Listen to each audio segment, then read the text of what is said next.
coming up. I can't imagine just being at home and getting a knock at the door to that and then kind of being left to your own devices, especially when you have children and a spouse at home. Can you just go into a bit more detail of the impact that has? We know that Canada has seen a drastic rise in extortions attempts, particularly targeting the South Asian community in Ontario, BC, and Alberta. Can you explain to the committee the nature of these extortion attempts, and can you provide some examples of how these attempts play out and the tactics that are used to intimidate individuals in your communities? So it is frustrating as a Canadian to see that another country is able to stop murders and ours was not. Do you have any feedback of what we could be doing better? This guy's garage. Like and subscribe. The committee resumes its study of electoral interference and criminal activities in Canada from agents of the Government of India. I would now like to welcome our witnesses for the first hour. We have from the British Columbia Gurdwaras Council, Maninder Singh, spokesperson. And Mr. Singh is also spokesperson for the Sikh Federation of Canada. From the World Sikh Organization of Canada, Balpreet Singh, legal counsel by video conference. You both touched on the concern when duties to warn are issued about the lack of protection following that. Can you both go into some detail of what that experience is like? And if you could choose, what would you want to see from police and others for additional protections or the like? Mr. Moninder Singh, would you like to start? Yeah, definitely. I can speak with experience with multiple duties to warn issued against me. I would think that one of the problems we see is that there is very little information of where the threat is coming from. So you're not really know what to look out for. There's very little resources that are provided when it comes to direction as to how you can safeguard yourself. There's simple things like get a security camera, be aware of your surroundings. But when you have somebody that's telling you from law enforcement that you have an imminent threat of assassination against your life, those things are not things that are going to protect anyone living in Canada. As we saw in the case of my friend Mr. Nidger, who also received the same warning with me in July of 2022. What we'd like to see is actually going deeper. Why does this risk persist in the first place? We feel like an inquiry to actually understand India is what's needed first. The safeguarding is really just putting Band-Aids on a bleeding wound that won't stop right now with what India is doing. So an inquiry will go deep enough into the situation to understand how deeply India has penetrated into Canada, where in our electoral systems, where in our academia, where in our media, and where in our politics they're interfering. And I think that's the only way to understand them and then to be able to counter them. I think the rest of it is really Band-Aid solutions. The law enforcement agencies don't have the ability to put cars in front of people's homes 24/7. I have 2 years of duty to warns that are still persisting. To expect the Canadian government, the law enforcement agencies to station multiple officers with me at all times is just not feasible for this country. And it shouldn't have to happen. So I think we go to the root of the problem versus the Band-Aid solutions that will just maybe keep people safe for the time being, but it's not getting to the actual cause of the whole situation, which is India. Thank you, Mr. Singh. And Mr. Balpreet Singh, do you have anything to add to that? I'll just briefly add that I've spoken to a number of people that have received these duties to warn. You are visited by law enforcement. You are given a piece of paper to read, which is then taken back. You are then not told what the source of that threat is. You are not given any real resources to protect yourself. You are told that you must, change your routines and take precautions, but what those precautions and changes to routines would look like is not clear. These people feel abandoned, they feel a little bit helpless, and they feel stigmatized. If this information goes out into the community, they don't want other people to know necessarily, because then they won't feel safe being around in those same spaces. So it's a very unsatisfactory process. I'm not sure how much it actually helps. Thank you for that. Mr. Moninder Singh, am I pronouncing your first name correct, sir? Thank you. Mr. Moninder Singh, you mentioned your family and the impact on your family. I can, just as outlined just now by Mr. Balpreet Singh, just the steps, and I can't imagine just being at home and getting a knock at the door to that and then kind of being left to your own devices, especially when you have children and a spouse at home. Can you just go into a bit more detail of the impact that has? And I appreciate what you're saying to get to the root of the cause, I agree, but imminently, are there any things that could be taken, particularly given this is at a very heightened moment? Any comments you have? The reality becomes that your whole life changes.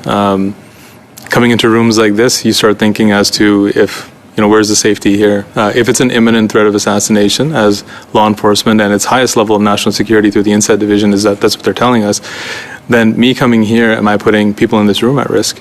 Can I go to my kids' schools? Can I go to their practices, their recitals, their games?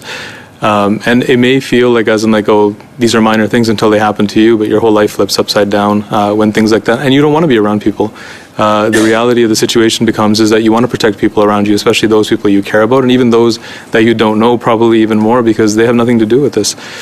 So we're thrust into this situation. I think in the immediate sense, what we saw with Mr. Nijjar was he changed his routines. He did everything he could. He did everything that you could possibly do to try to protect yourself in that situation. The only thing he didn't do, which none of us will do, is go silent. And I think if we don't go silent, they're going to keep coming. So I don't believe there's anything aside from like a personal security detail that would be provided to individuals at a very extreme cost, I think, to our country as well. I think there's nothing that would really keep people safe from my 2 years of experience now. Thank you. Do you feel that anything more should be done to hold people accountable that are responsible for this? I think, again, I would go back to the inquiry, to understand who's actually accountable. Like, we've heard everyone from Mr. Modi to Amit Shah through David Morrison earlier this week, naming that the highest levels of Indian, authorities are involved.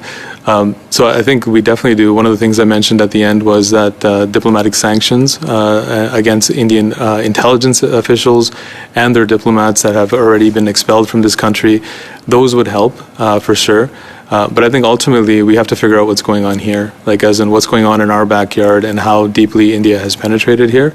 I think those are the only ways to keep all Canadians safe, because this actually went way beyond just a focus group of individuals. It spread out to violence in public. It spread out to business owners. It spread out to members of the Sikh community, but also the broader South Asian community. And it could go wider than that if it's not checked. There's no reason why extortion wouldn't then just go to all Canadians if we let gangs from India come into this country and operate at the behest of the Indian government. Thank you, Ms. Nacho.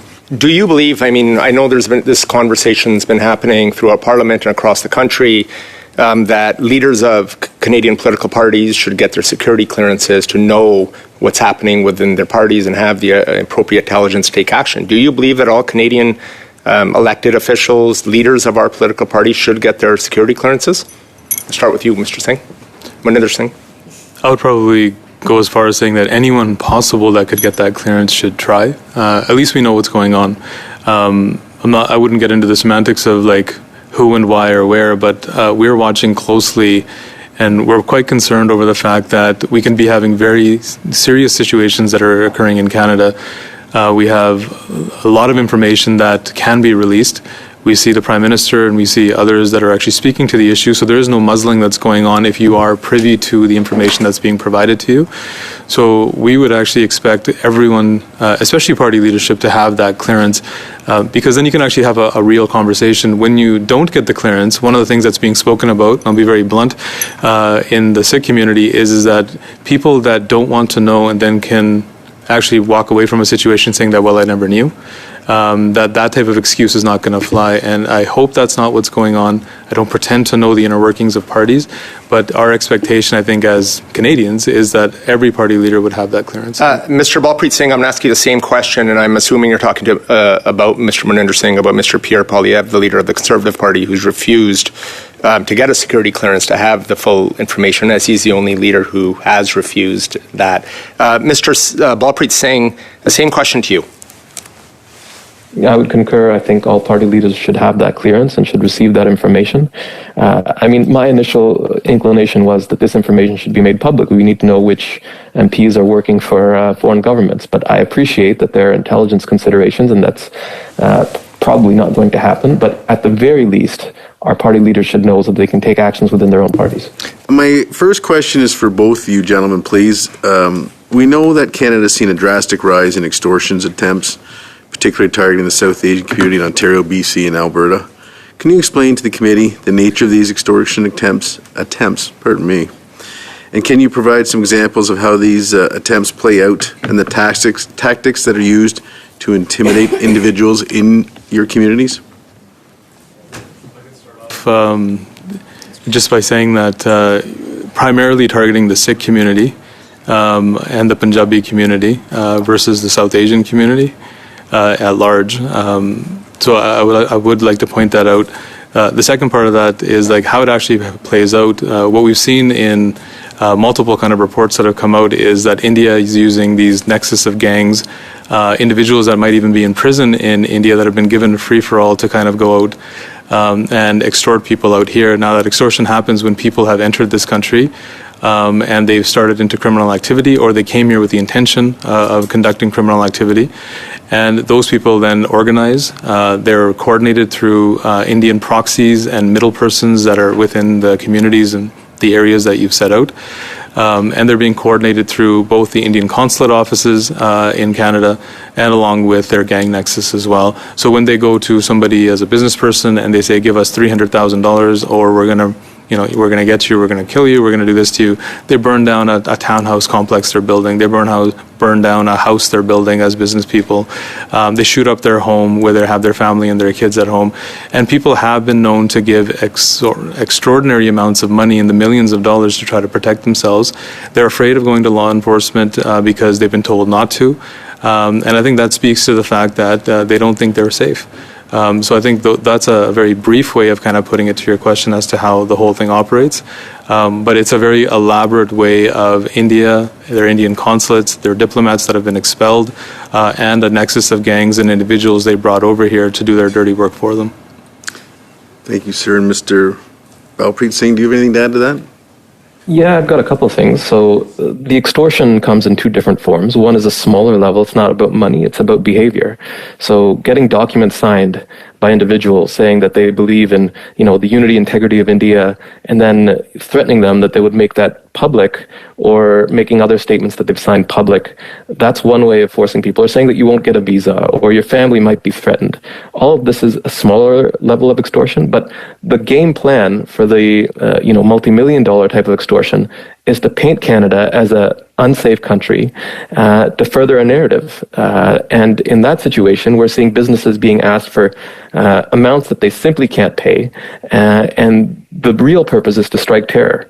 And like I said, in June 2022, I had pointed out that this gang war narrative might be used to target Sikhs because that's what happens. The Indian media and state put out these narratives, and then they create the events on the ground to support those narratives.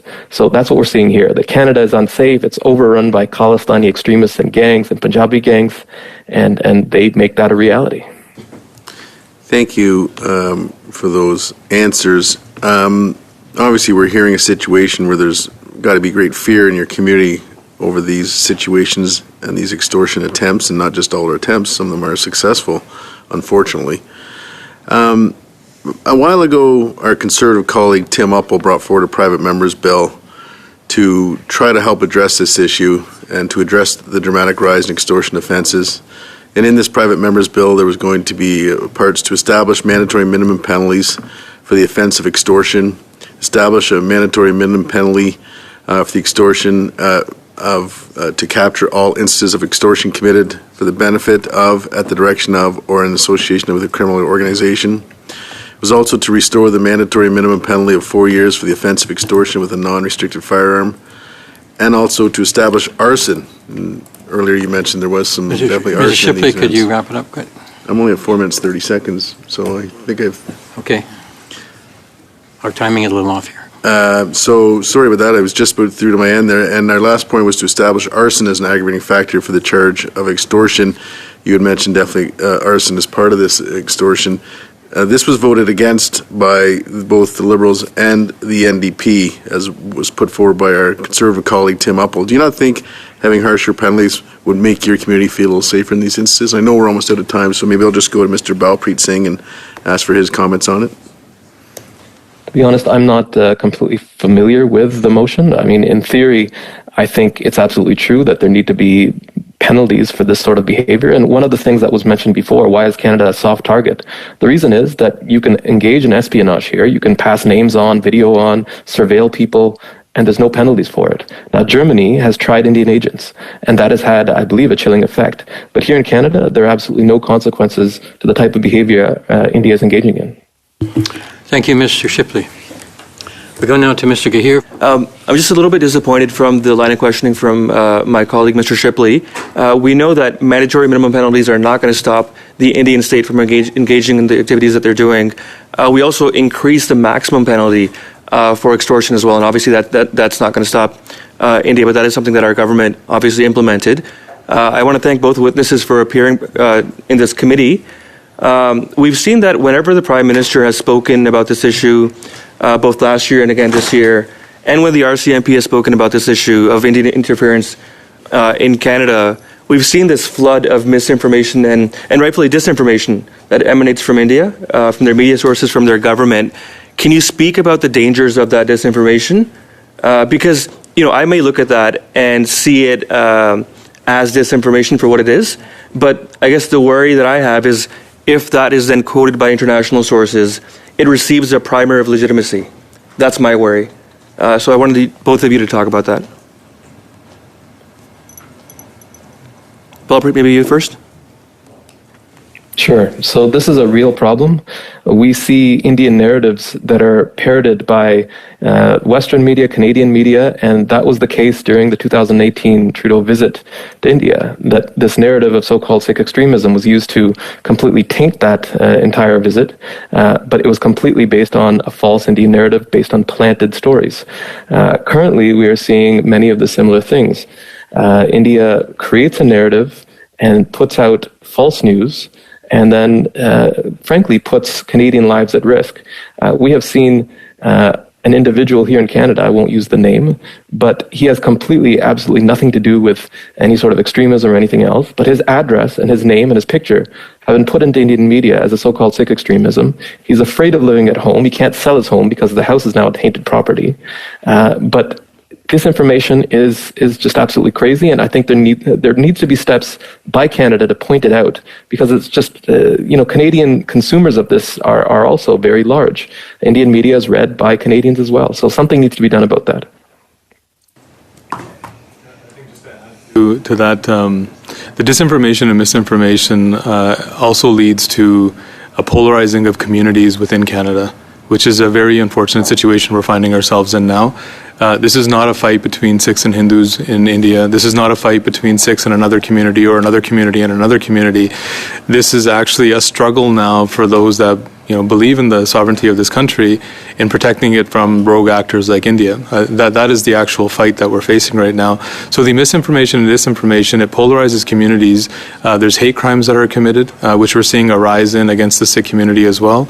It was why I mentioned it in one of the 4 asks that we'll be taking forward as well around resources to kind of strengthen communities, build those bridges again. So that misinformation and disinformation, while there's opportunities for media outlets to run with it, the impact on the ground we're seeing is that there's a polarizing of clashes between communities in larger diaspora communities in Surrey, Brampton, and other spaces.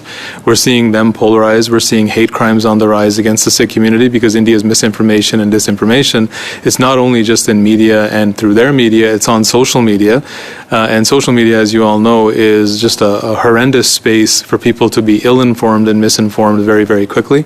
So I think the threat of it is very real, and countering it, I think, has been a huge problem for us in Canada. Mr. Moninder Singh, I wanted to ask you a bit more. You talked a lot about the duty to warn. When did you start receiving these? You said you received multiple. Can you share a time frame of when these started happening? The first ones were in July of 2022. It was approximately a few days after Mr. Ripudaman Singh Malik was killed in Surrey, BC. Myself, Mr. Nijjar, 3 others in Surrey were immediately given duty to warns within days. One of the reasons those duty to warns may have popped up, which is much more apparent now, is that multiple Indian newspaper media outlets had published our names as individuals that may have been involved in the murder of Mr. Malik, which is absolutely just BS at the end of the day. And but they wanted to show that there was a row in the community. And after Mr. Nijjar's death, I received my second duty to warn. And that was actually also broadcast in the media that it was supporters of Mr. Malik that may have killed Mr. Nijjar. And this is the way that they wanted to run this whole operation is that they wanted to show that this was an inter-community battle.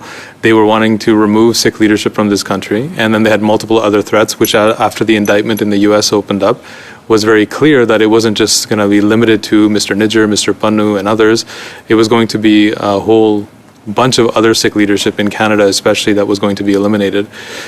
So those duty to warns came like in multiple forms. I've had regular kind of conversations with law enforcement, with INSET, with CSIS around concerns within the community and potentially concerns they may have with me and my moving around the way I do.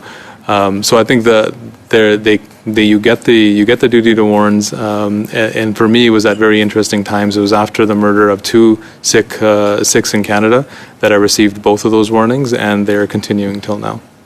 Mm-hmm. Thank you for that. I appreciate your perspective, your experience, and that you shared it. You mentioned the U.S. indictment.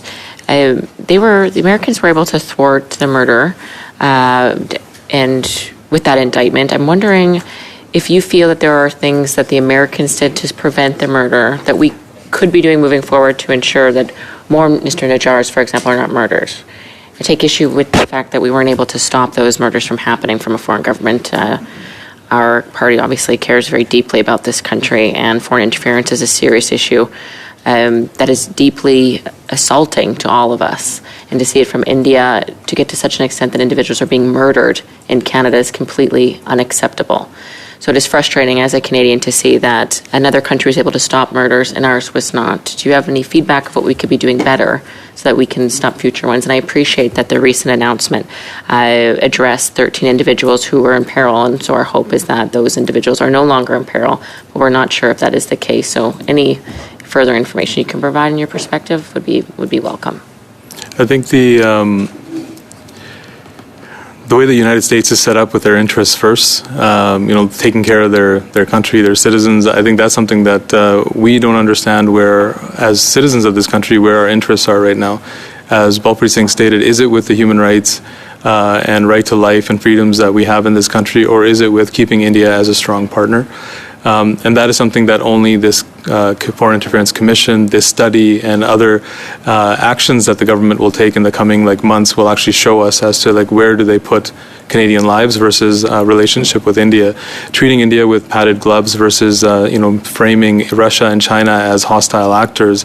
I don't believe we have seen the same level of violence inflicted upon Canada and Canadians that India has done. So I think right now, before when I mentioned that action is going to speak, and I think an inquiry, I will keep coming back to that because we don't understand the enemy, we don't understand what they've done here, and we don't understand how deeply they've been infiltrated. And without knowing that, in a very, very strong sense, remove activities, like Mr. McGregor mentioned, they'll just continue, and we'll keep putting on Band-Aid solutions, and we won't actually protect Canadians. There was a lot of rumors around, and even after, about organized crimes calling for a hit for Mr. Nijjar. And in fact, I got my information from people like you and others before the Prime Minister unveiled it in September. Whisper, as Balpreet Singh said, a whisper that it was Indian involvement in this. Can you share some light in what you felt that beyond that would go into a trial situation? Yeah, it's just my nature that I have to correct things. I've given nothing and done nothing for the Indigenous communities. They've provided us with everything in this country. So I just want to put that out there. As much as we could do, we could never do enough to reconcile for what's happened here.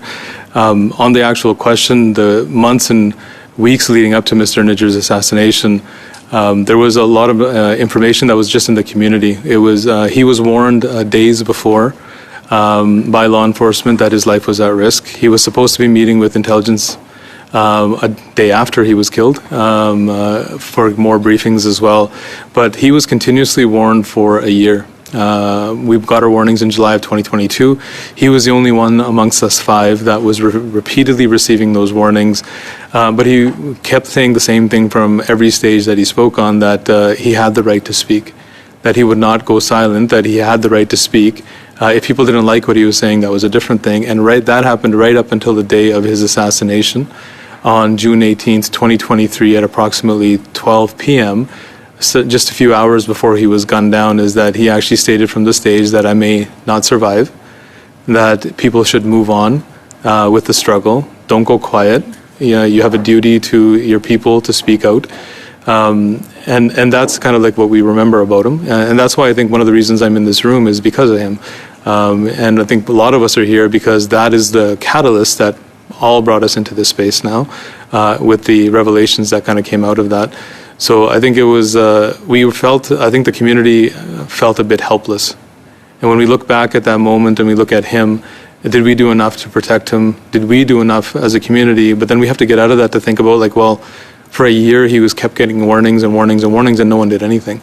So that's where we come back to the failures, back to, like, as in we have one side of it. India will continue to attack, but are we in Canada prepared to thwart those attacks? And I think at the moment I would have to say no. 20 seconds. 30 seconds? 20. 20? Look, we're in the last round of questions, and I'm pretty appalled, and I don't want to make this political, but 3 parties have asked questions about India's direct involvement in foreign interference, which is the nature of this study, but there's one party who has asked nothing about India's involvement and their role. Does that alarm you? If you were white or if you're a different color, would you not expect to have the same level of respect, or if it was Russia or if it was Iran? But do you feel offended? Because I personally do feel offended. I never feel offended. I just figure out how to move forward. Like, I have to respect everyone in this room as elected officials. Somebody elected them to be in this room. The expectations of us as people living in this country is that wouldn't be the case. That racism and discrimination is not at play here, I would hope. I definitely would. My mind isn't going there. My mind is focused on who out of this room will help us in the future. And that's what we're going to be working towards. The commentary here is momentary, although I will say that as in, like, I ended my 5 minutes with, please ask me questions about India. Because I watched what happens for the last 2 days, and I don't think enough questions were asked by certain individuals in this room about India specifically. Thank you, gentlemen.